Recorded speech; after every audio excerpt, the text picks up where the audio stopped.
History is often written in the halls of power, but the Roosevelts, they preferred the arena. Two men, father and son, separated by two world shaping conflicts, but bound by the exact same grit. Today, we're looking at the Roosevelt legacy, the Medal of Honor, and the milestone for American history.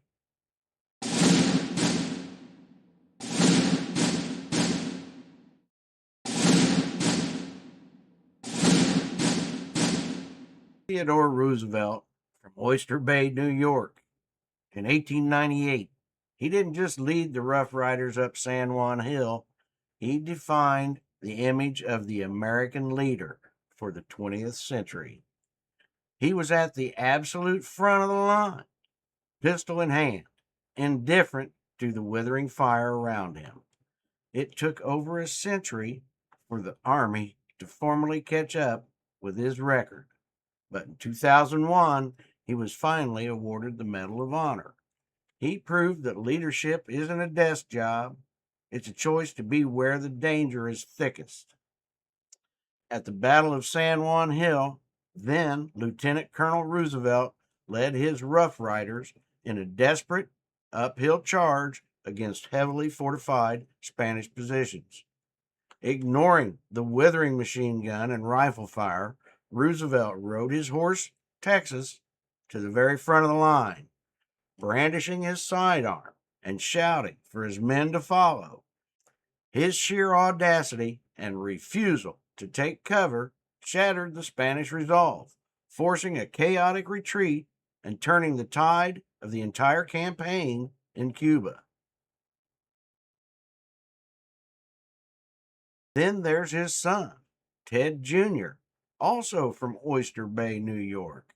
By D-Day, June 6, 1944, he was a brigadier general, the oldest man and the only general to land with the first wave on Utah Beach. He walked those sands with a cane, rallying the troops, completely unconcerned that he was the number one target on the beach. He didn't just lead his men, he carried them through the fire. He earned his Medal of Honor that day, proving the fire didn't skip a generation. You can go back to the archive and watch our video on Ted Roosevelt Jr. and the D-Day landing. Leave us a comment below and let us know where you're watching from. On the morning of D-Day, Brigadier General Roosevelt became the only general officer to land in the first wave on Utah Beach. Despite being well past the age of most infantrymen and suffering from a heart condition, he carried a walking stick and calmly walked up and down the fire-swept beach to coordinate the chaotic landings.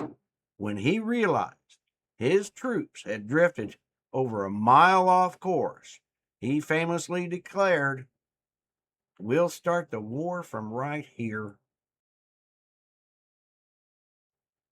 personally guiding his units to their objectives with complete disregard for his own safety.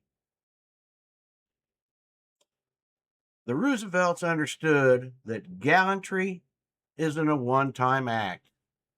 It's a way of living. And this July 4th, 2026, our nation's 250th birthday, that legacy gets a new home. The Theodore Roosevelt Presidential Library opens in the North Dakota Badlands. It's not just a museum, it's an arena designed to inspire the next generation to dare greatly and live passionately. Now, if you could visit the new library and ask Teddy Roosevelt one question about the arena of life, what would it be? Drop your best question for the 26th president in the comments below.